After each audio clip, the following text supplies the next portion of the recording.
Let's face it, being a woman has never been easy. Not here, not now, and certainly not in most ancient societies. Being born a woman back then was like drawing the short straw in the game of life. You were either someone's property, a decorative accessory, or stuck in the background doing all the work with none of the credit. But if you had to roll the dice and be born a woman in the ancient world, ancient Egypt was your golden ticket. Why? Because, relatively speaking, Egypt knew how to treat its ladies, well, relatively speaking. While women in places like Greece were stuck indoors weaving and avoiding sunlight, Egyptian women were out there owning land, divorcing husbands, and taking people to court. No male permission needed.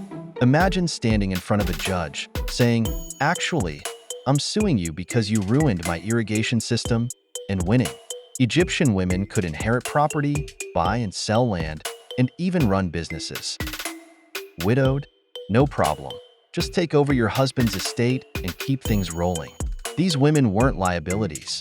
They were assets, managing finances and households like absolute bosses. And let's not forget the trailblazers. Women like Hatshepsut didn't just settle for being queens.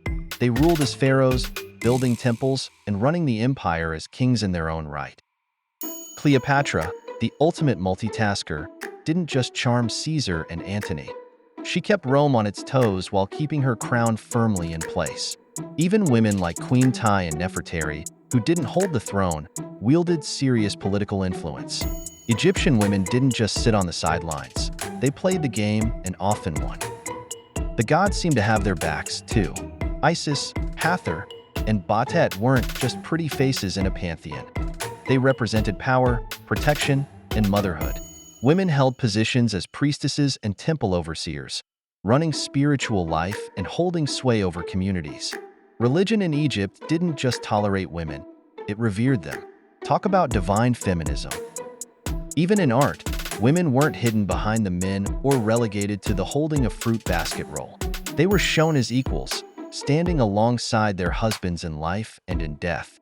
Egyptian art loved a good partnership, and it wasn't shy about showing women as contributors, whether in farming, feasting, or rituals. Sure, there were still gender roles, but women were seen as vital to society's balance, not just baby factories.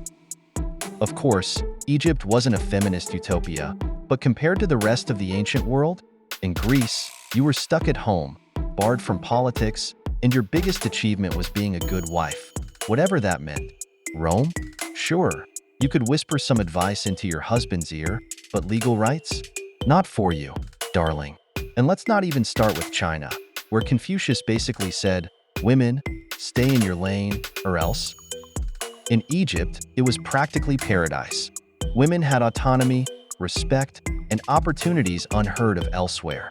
So, if you had to time travel back to the ancient world, don't even think about Greece, Rome, or medieval Europe. You'd be better off as a houseplant. But Egypt? Egypt was as close to equality as it got.